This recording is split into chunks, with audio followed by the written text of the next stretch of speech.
जय जय रघुवीर समर्थ।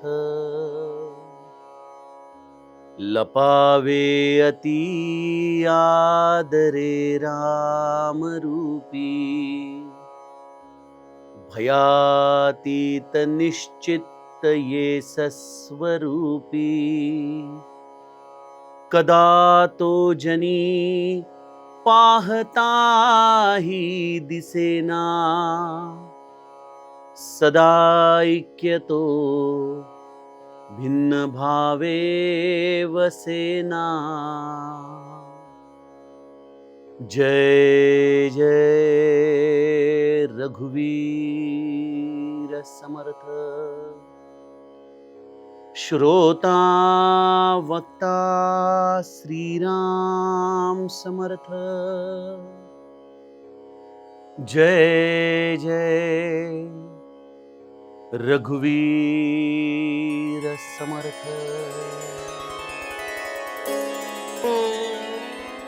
श्रीराम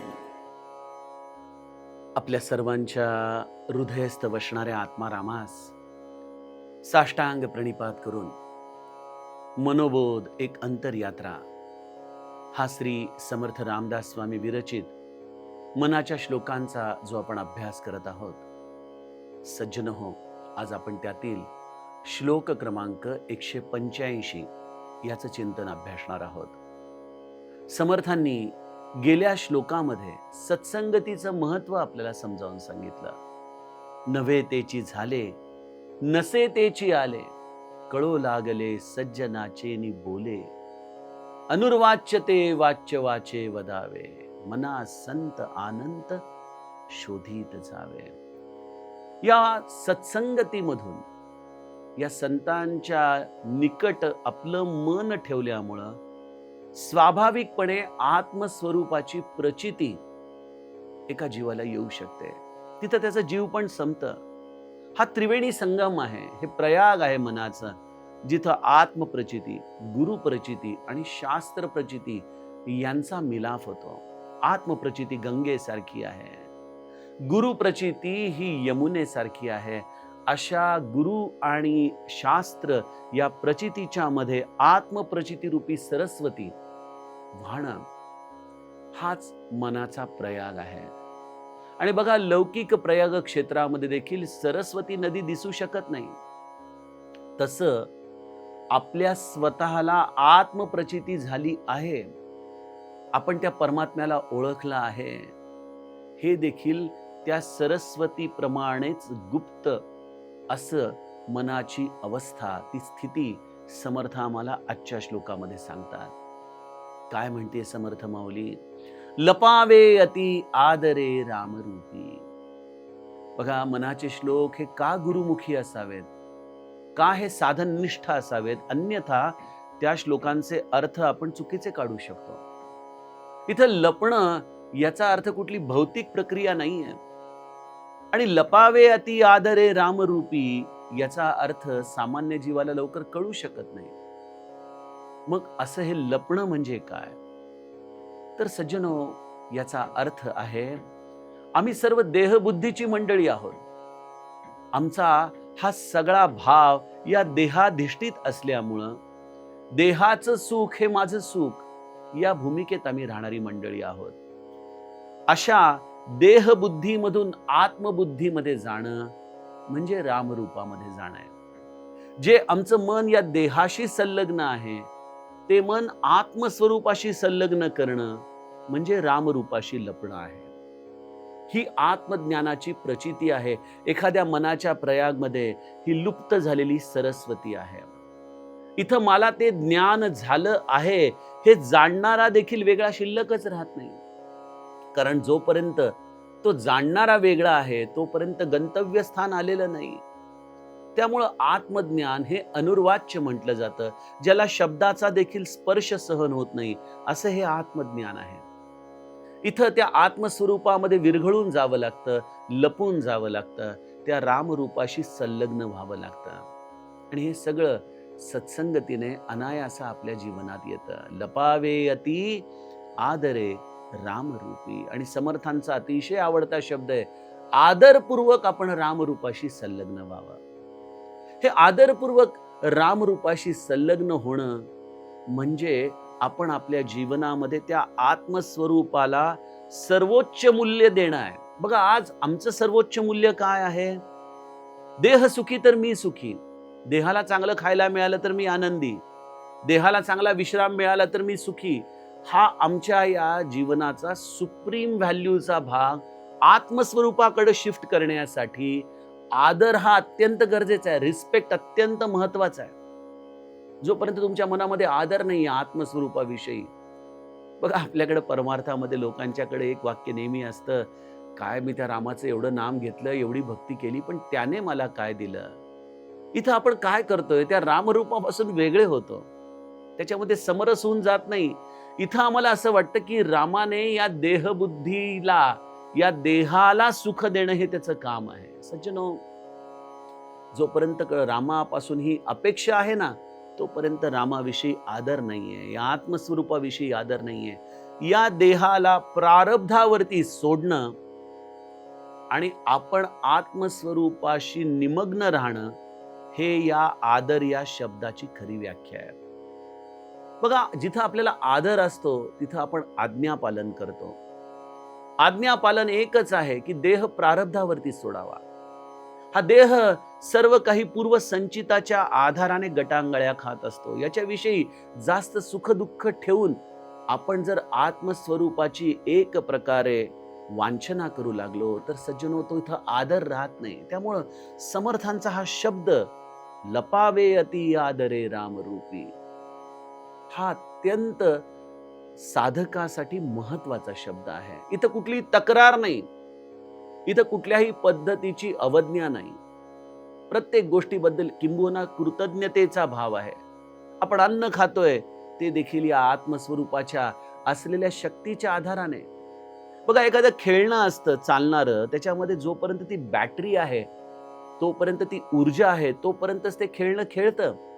ज्या क्षणी ती बॅटरी संपते, त्या क्षणी त्या खेळण्यामध्ये जसं निर्जीवत्व येतं, त्याप्रमाणे या संपूर्ण ब्रह्मांडाचं अधिष्ठान हे आत्मस्वरूप आहे. तो जोपर्यंत आहे त्याच्या अधिष्ठानावरती, तोपर्यंत तो सक्रिय आहे.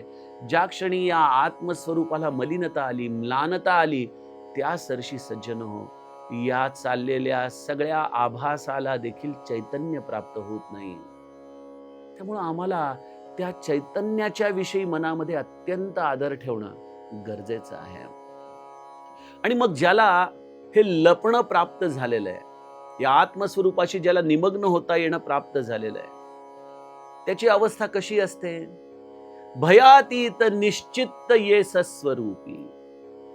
दोन गोष्टी घडतात त्याच्या बाबतीमध्ये.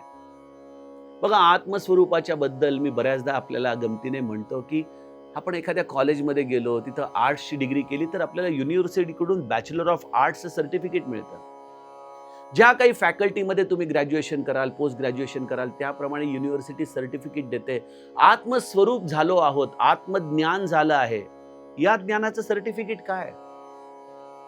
जोपर्यंत आपण आपल्या मुखाने सांगतोय की मला आत्मज्ञान झालंय, तोपर्यंत लपणं नाही. कारण बघा, लपणं या शब्दामध्ये देखील श्री महाराजांच्या बाबतीमध्ये एक उदाहरण मी आपल्याला सांगतो की आत्मज्ञान होणं ही एक अवस्था आहे, आत्मज्ञान मुरवणं ही एक वेगळी अवस्था आहे. आत्मज्ञान मुरवल्यानंतर एक सहजता येते जीवनाला, एक प्रवाही पण येतं. जसं नदी वाहत राहते, त्याला माहित नाही किती खाचखळगे आहेत, किती उंचावरून कोसळावं लागणार आहे, आणि एवढं सगळं करून शेवटी समुद्रामध्येच विलीन व्हायचं हे नदीला माहितीये, तरी नदी आपला आवेग कधी कमी करते का हो? ती निवांत, निश्चिंत, भयातीत अवस्थेमध्ये प्रवाही असते. सज्जनो, ज्या मानवी देहामध्ये या आत्मस्वरूपाची प्रचिती झालेली आहे, पहिली गोष्ट, तो कधी मुखाने मी आत्मज्ञानी आहे हे सांगायला जाणार नाही. माझ्या श्री महाराजांच्या उपासनामध्ये आम्ही म्हणतो, लोकासी रूप न कळेची मनुष्य वाटे. या आत्मज्ञानी स्वरूपाला निमग्न झालेल्या या संताची अवस्था बाह्यांगाने कोणाला कळालीच नाही. महाराज म्हणायचे, माझ्या ब्रह्मानंदाने मला रुपयामध्ये 4 आणे एवढं जाणलं. बघा, म्हणजे ब्रह्मानंद जे त्यांच्याशी अत्यंत समरस झाले होते, त्यांचे कल्याण शिष्य, त्यांना देखील श्री महाराज केवळ रुपयात 4 आणे जेवढे असावेत त्याचं मूल्य तेवढेच त्यांना ते कळाले. मग आपल्यासारख्या लोकांना श्री महाराजांच्या आंतरिक अवस्थेची कल्पना कशी येणार? आणि श्री महाराजांनी कधीही त्याचं प्रदर्शन केलं नाही, कधीही कोणाला मुखाने सांगितलं नाही, कारण लपावे अति आदरे रामरूपी. या आत्मस्वरूपामध्ये निमग्न असलेल्या संताची अवस्था देहबुद्धीच्या जीवाला कळू शकत नाही. सज्जनो, त्यामुळं या आत्मज्ञानी संताला कुठल्याही सर्टिफिकेटची गरज नाही, त्याला ओळखण्याची इतर कुठलीही खूण नाही.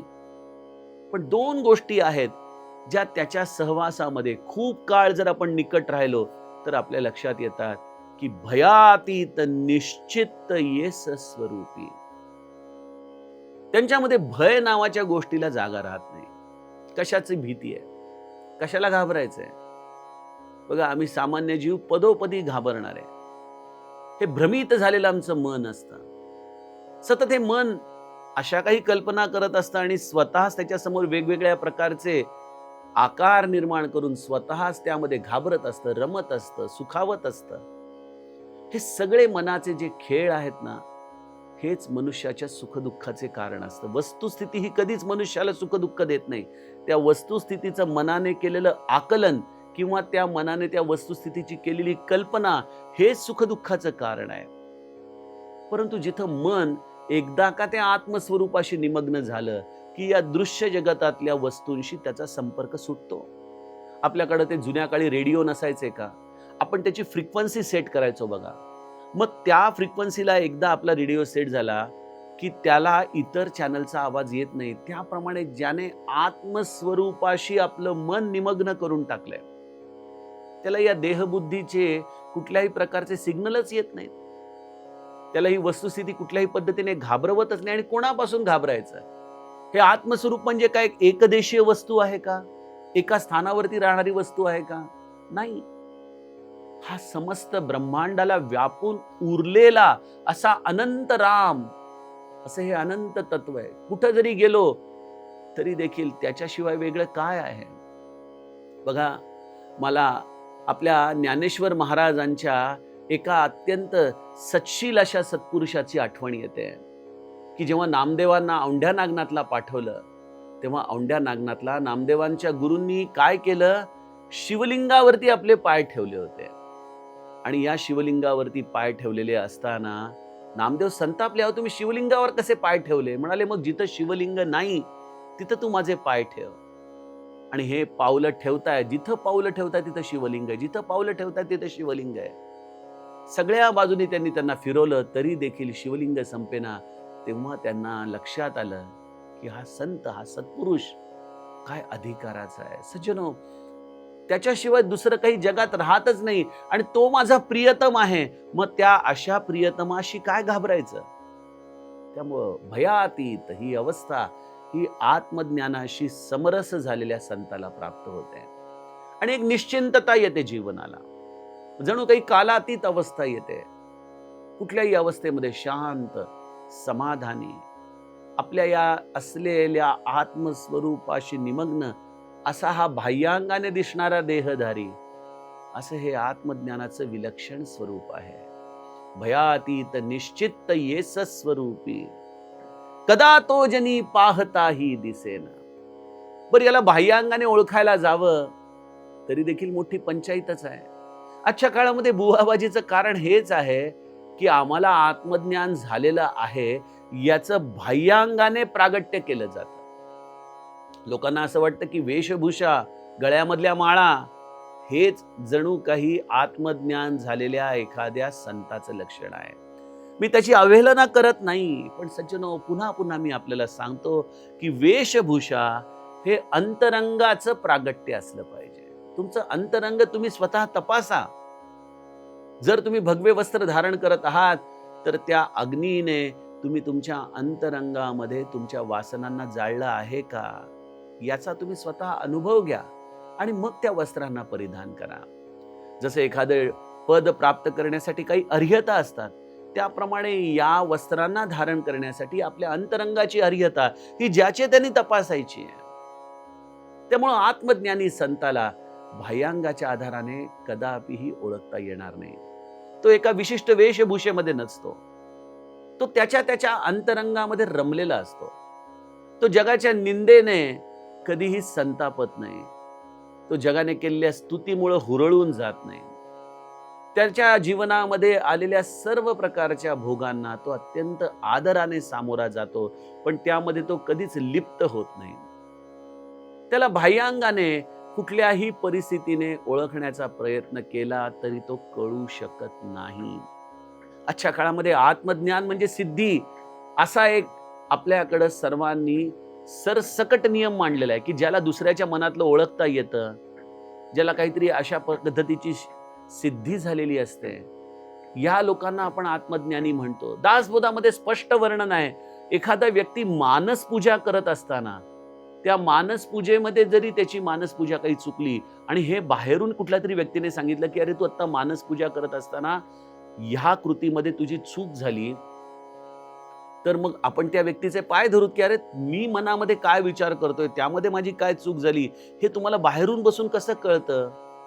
सज्जनो, नो डाऊट की आत्मज्ञानी संत हा तुमच्या मनाशी एकरूप झालेला असतो. श्री महाराज म्हणायचे ना की तुमच्या मनामध्ये जे चाललेलं आहे, ज्याची तुम्हाला कल्पना नाही, ते मला कळतं. पण याचा अर्थ केवळ मनामध्ये ओळखणं म्हणजे आत्मज्ञान हा निकष लावणं चुकीचं आहे. आत्मज्ञान हे त्याच्याही पलीकडचं आहे. आत्मज्ञानी मनुष्य कधीही याचा बाजार मांडत नाही. आत्मज्ञानी संत हा कधीही इतरांना प्रभावित करण्याचा प्रयत्न करत नाही. तो त्याच्या भक्तीमध्ये निरंतर निमग्न आहे. आपल्या अंतरंगातल्या आत्मारामाचं तो निरंतर भजन करतोय. कदा तो जनी पाहताही दिसेना, सदा ऐक्यतो भिन्न भावे वसेना. संताची सिद्धाची एकच खूण आहे. आम्हा जीवाची काय खूण आहे? जो भगवंताशी कधी संलग्न होतो, बहुतांश वेळेला विभक्त राहतो, वेगळा राहतो, तो आमच्यासारखा जीव. पण संत किंवा सिद्धांची एकच खूण आहे. समर्थ दासबोधामध्ये त्याची व्याख्या करतात, भक्त म्हणजे विभक्त नव्हे, विभक्त म्हणजे भक्त नव्हे. जो निरंतर या आत्मस्वरूपाशी तद्रूप राहतो. आणि सज्जनो, हा अभ्यास आहे. नाम घेणं म्हणजे काय आहे? त्या हृदयस्थ परमात्म्याशी काही काळ सलगी करणं, याचं नाव आहे नामस्मरण. आपल्या हृदयातल्या रामाशी एकरूप होण्याची कला म्हणजे आहे नामस्मरण. ठीक आहे, आपण सुरुवातीला वैखरीने, माळेने, या पद्धतीने नामस्मरण करतो, यामध्ये चूक काही नाही. कारण बघा, बालवाडीमध्ये आपण ज्या अब कड काढायचो त्याचेच पुढे अक्षर होतात, त्याचेच पुढे शब्द होतात, त्याचाच पुढे अर्थ निघतो, होय की नाही? त्यामुळं पहिल्यांदा तर आपल्याला आपली बाराखडी तर नीट यायलाच पाहिजे. त्यामुळं नामस्मरण वैखरीने केलं, मन नसताना केलं, काही हरकत नाही. सुरुवात करा, अभ्यास करा. अभ्यास करता करता करता हे नामच तुम्हाला पुढची दिशा द्यायला लागतं. आणि नाम एका टप्प्यावरती तुम्हाला असं काही घट्ट धरतं ना, किंबहुना त्या आत्मस्वरूपाला तुम्ही धरून राहत नाही, ते आत्मस्वरूपच तुम्हाला सामावून घेतं. आणि एकदा का त्या आत्मस्वरूपाने सामावून घेतलं की कदा तो जनी वेगळाही दिसेना, सदा ऐक्यतो भिन्न भावे वसेना. तो कधीच वेगळा होऊ शकत नाही. तो या दृश्य जगामध्ये असूनही जणू काही त्याच्यातला भाग नसतो. तो निरंतर आपल्याच हृदयामधल्या रामाशी तादात्म्य झालेला असतो. इथं भजन करायला देखील कोणी वेगळं राहत नाही हो. अशी ही एक अद्वैत अवस्था हृदयामध्ये होते. देहाचं अंग प्रारब्धवश जे काही कर्म पडेल ते करत राहतं, पण आतमधली अवस्था मात्र संपूर्णपणे तद्रूप झालेला असा हा आत्मज्ञानी, जो बाह्यांगाच्या आधाराने कोणालाही कधीही जाणता येत नाही. ही स्थिती अत्यंत वैयक्तिक आहे आणि ही ज्याची त्याने आपल्या हृदयामध्येच अनुभवायची असती, हे समर्थांचं सांगणं. यातील पुढच्या अवस्थेचं वर्णन जे समर्थांनी केलंय, त्याचं चिंतन आपण उद्याच्या सत्रामध्ये करूया. जानकी जीवन स्मरण. जय जय राम.